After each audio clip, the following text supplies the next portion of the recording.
Assalamualaikum semua, selamat kembali ke channel Mak Don. Sekali lagi dengan aku Mak Don untuk review projek Anchor SPM.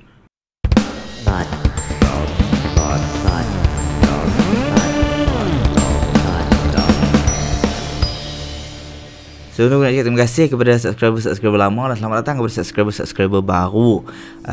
Lah ni alhamdulillah kita dah cecah 3,000 3,000 subscriber, dan mostly mainnya adalah yang aku dapat tengok through aku punya previous video, iaitu KL Gangster dan juga untuk projek Anchor SPM yang aku review episod 1 sampai episod 6. So hari ni aku nak review episod 7 dan 8. 7 dan 8 ni adalah orang kata grand final lah.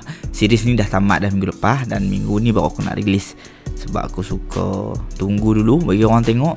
Sebab kadang-kadang kita ni kan tak ada nak tengok apa semua. So aku rasa aku dah bagi ample time dah kot untuk hampa tengok, sebelum hampa tengok review aku untuk 7 dan 8 kali ni. Sekarang ni jom kita dive in kepada episod 7 dulu. Episod 7 ni iaitu yang bertajuk Sijil Pelajaran Malaysia. Okay, episod ni kalau hang tonton episod 1 sampai 6, hang ingat dia dah develop yang okay tau. Maksudnya sebab yang aku cakap, kalau hang tengok review aku sebelum ni kan, 1 dengan 2 kan aku tak score. Lepas tu dia dah start naik kan.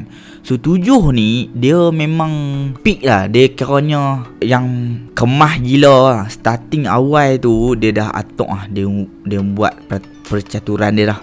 Lepas tu membawa kepada, dalam episod 7 ni aku panggil Cikgu Rokiah ni sebagai villain dia. Bagi aku lah, sebab kan kita kan backup budak-budak SPM ni. Jadi bagi aku Cikgu Rokiah ni macam villain lah. Cuma kedatangan dia tu sangat-sangat membantu, you know, someone yang always cynical. Lepas tu yang sentiasa nak berwaspada waktu dia picek Dewan Periksa dengan Cikgu Pawang tu pun, Cikgu Awang tu pun. Dia check meja, jarak. Lepas tu dia tengok mirror. Dia yang take off mirror tu, apa semua. So dia ni someone yang berwaspada lah kan, apa semua. So kedatangan dia ni sangat-sangatlah menjadi ancaman kepada geng SPM ni lah. Untuk episod 7 ni juga, bagi aku dia dah justify everything tau. Sebelum dia ke, kita panggil SPM ni medan perang lah kan. Sebelum dia ke medan perang, starting awal tu dia dah justify everything. Dari segi apa yang si Aida akan buat, bagi jawapan 5-5. Dan pasal apa mereka hanya tiru untuk objektif je. Sebab subjektif ni dia benda subjektif. So hang tak boleh, memang hang tak boleh nak bantu kot, mana pun hang kena study sendiri. Dan time tu, dan benda tu juga yang nak justifikasikan yang setiap kali mereka meniru, kita tengok dekat signboard, papan tulis tu dia tulis paper 1. Dia tak ada paper 2. Dia tak ada langsung scene meniru paper 2. Pasal apa? Sebab tu soalan subjektif. Memang tak boleh nak tiru. Kena based on diri sendiri. Episod 7 ni juga, walaupun pada awal dia tu dia dah justifikasikan semua. Macam contohnya dia dah cakap, kalau apa-apa jadi, kita punya mirror ni buat problem, orang lain kena take cover. Kalau mirror kita ni tiba-tiba mogok macam Jaja buat hari tu, kita dah tahu dah. Macam Aizat cakap, at least kita dah tahu dah apa kita nak buat. Benda-benda tu yang mengajak mereka. Cumanya benda paling penting yang aku highlightkan daripada review hari tu lagi, yang mereka kena tahu yang mereka bergantung pada seorang saja, Aida. Dalam mereka punya planning awal tu pun, mereka tak include pun yang kalau apa-apa jadi dekat Aida, apa yang mereka nak kena buat. Tak ada, nothing pun. Sebab tu bila Cikgu Rokiah ni dia tiba-tiba letak papan tanda dekat tengah-tengah tu, penghadang tu, mereka dah buntu, mereka tak ada backup plan. Sebab mereka tak expect benda tu. Ini juga yang bukti yang setiap planning mesti ada flaws dia. Kok mana pun kita plan dengan detail pun mesti ada flaws.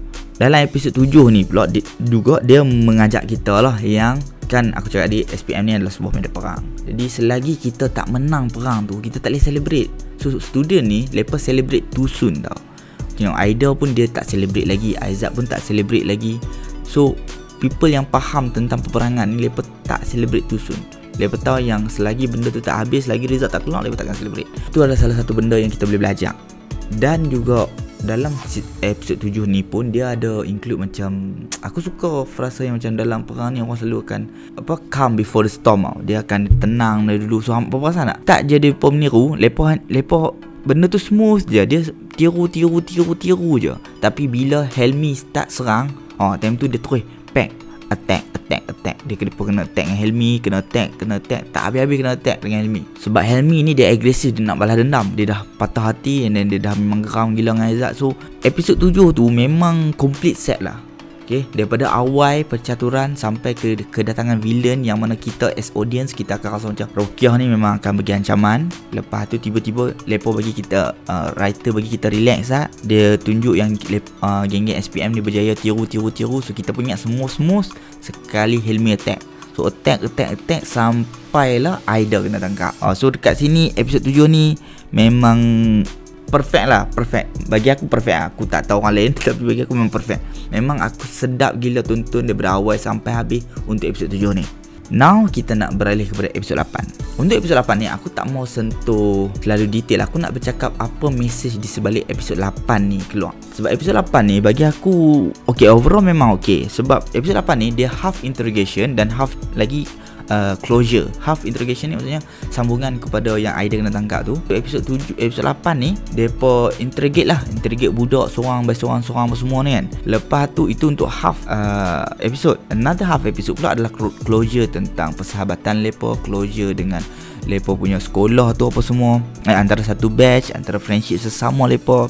So tu closure dia. Overall untuk episod 8 ni okay. Cuma bagi aku dia macam play safe. Faham tak? Benda ni tak salah pun. Ni hanyalah macam aku expect dia akan tinggalkan satu scene kat hujung tu yang mana akan membawa kepada season 2 ataupun sambungan dengan feature film. Tapi bila aku fikir balik, elok juga dia play safe macam ni. Sebab apa? Sebab kalau hang play safe macam ni, untuk sambungan dia hang boleh pilih mana-mana direction yang hang nak pergi tau. Maksudnya untuk sequel ni hang tak perlu bergantung kepada scene yang hang dah tinggalkan kat episod 8 ni. Hang boleh pilih cabang mana hang nak pilih. Bila hang buat satu scene tu saja tanpa ada idea dia, jadi agak susah lah. Pressure dia nanti adalah dekat filmmaker tu sendiri. So better tinggal kosong macam tu. Untuk sequel nanti kita boleh duduk relax balik, kita boleh bincang balik, kita nak pilih ke arah mana series ni, kita nak bawa series ni ke arah mana pula. Lepas retake SPM ke, ataupun lepa dah masuk kerja ke, ataupun pawang nak revenge ke, many direction dia boleh pilih. Instead of tiba-tiba ada scene kat ujung tu, katakanlah pawang duk tengah planning something kan. So lepa nak kena pilih sambungan dia, lepa nak kena focus on that particular scene. Jadi agak pressure lah. Ending ni okay, kalau nak play safe pun okay, kalau tak play safe pun okay, tak ada masalah. Jadi aku suka je dua-dua. Apa yang aku nak beritahu kat sini, kalau hampa perasan episod 8 ni episod 8 ni dia macam nak beritahu kat kita sebenarnya SPM tu bukan kiamat lah. Macam yang itu ayat botol lah kita ambil kan. So SPM ni bukan kiamat, maksudnya SPM ni bukanlah penamat dia. Education system dalam Malaysia ni tu yang masalah dia tau. Dia more to rating, dia more to cikgu punya maruah, dia more to sekolah punya maruah. Dia dah tak nampak macam dia mementingkan pelajar. Okay, tak semua sekolah dan tak semua cikgu macam tu. Cumanya ramai yang majoritinya macam tu, yang mementingkan rating sekolah dan mementingkan nama-nama cikgu yang ada dalam sekolah tu. Sebab tu budak-budak ni pandang SPM ni macam satu beban, satu tekanan. Apa yang writers, filmmakers nak sampaikan dekat episod 8 ni adalah cikgu-cikgu, seluruh masyarakat sepatutnya memandang student ni as someone yang harus dibentuk menjadi seorang insan, seorang manusia. Kalau hampa perasan dalam episod 8 ni, kalau hampa perasan Aida ada cakap yang kalau dia tak join Project Anchor ni, dia tak jadi orang. Faham? Sebab dia join Project Anchor ni lah dia jadi orang. Lepas tu Mak Aizat pula cakap kata Aizat dah ajak anak-anak dia, adik-adik dia untuk menjadi manusia. Dan kalau hampa perasan ada satu scene Jaja dengan Botol lepas take off dua moto setia. Moto setia adalah tradisi, ilmu, insan. Jaja dan Botol take off tradisi dan ilmu tu dan tinggalkan insan di bawah logo setia. Sekolah ni harus membentuk student untuk menjadi seorang insan sebenarnya. Tu yang sebenar-benarnya. Yo, bukannya education ni tak penting. Guys, education ni penting. Knowledge tu penting. Tapi ada benda yang lebih penting. Apa guna bila hang pandai, hang score A apa semua ni, tapi hang tak jadi seorang insan. Hang tak kerti menjadi seorang insan. Hang masuk kerja pun, hang tak kerti nak bergaul dengan orang. Hang tak kerti nak menjadi baik dengan orang. Dia agak susah kat situ. Sebab tak dipupuk. Aku perasan juga time belajar dulu, ada member-member yang meniru kan, apa semua ni. Semuanya sebab tak mau grade jatuh. CGPA lepas tu jatuh.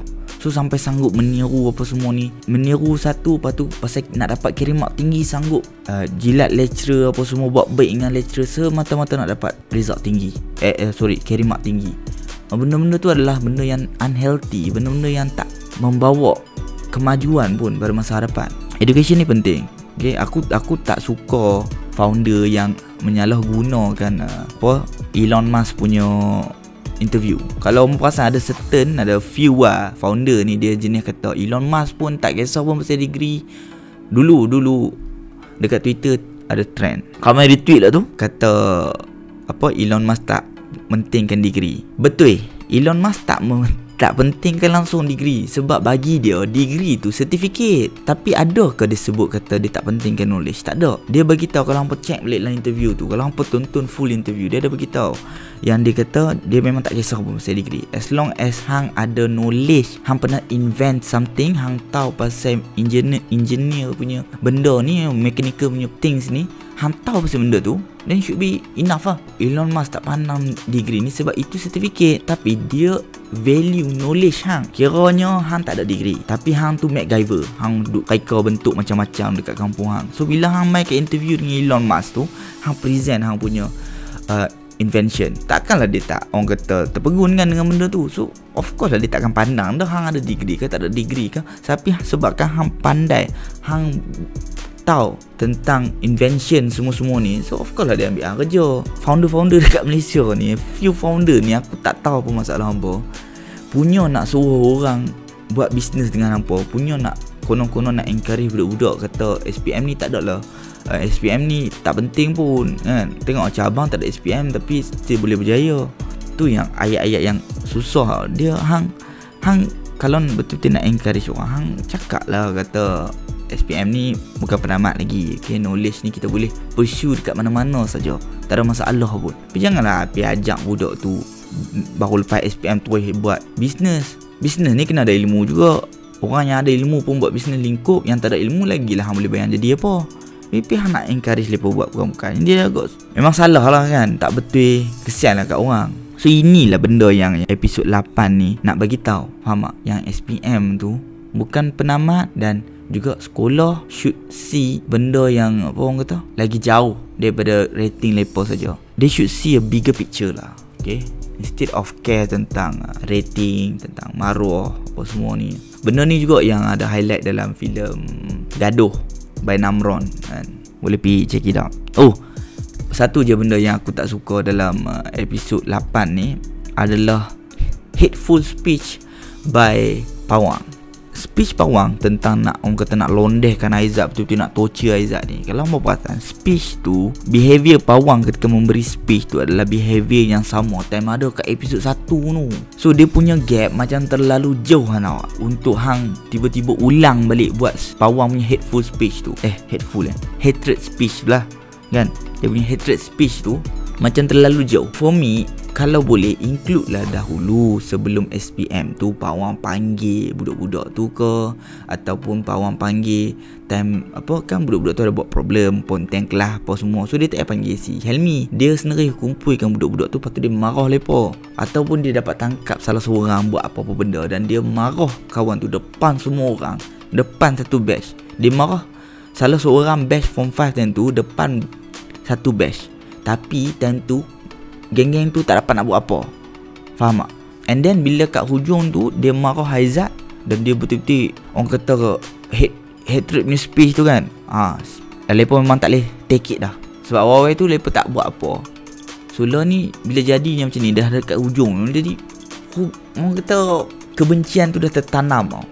Time tu teruslah bangun ni jadi macam tak logik lah untuk tiba-tiba Jaja bangun dan kata macam tu. Jadi impak dia tak kuat, walaupun editing dia padu. Aku juga suka editing dia. Aku juga suka dengan bunyi dentuman dia tu, bunyi TikTok, bunyi jam detik tu apa semua, aku memang suka. And then Adli Ahmad Ramli punya lakonan time dia marah memang perfect dah. Cuma scene tu doesn't make any sense lah bila hang tak tunjukkan kebencian lepa dekat Pawang dengan lebih ketat lagi. Itu je the only thing yang aku tak suka dekat episod 8. Tapi message yang dibawakan untuk episod 8 ni aku sangat-sangat seronok, aku sangat-sangat suka lah. Okay, aku rasa semua patut ambil iktibar daripada episod 8 ni. So sekian saja review daripada aku, Mak Don.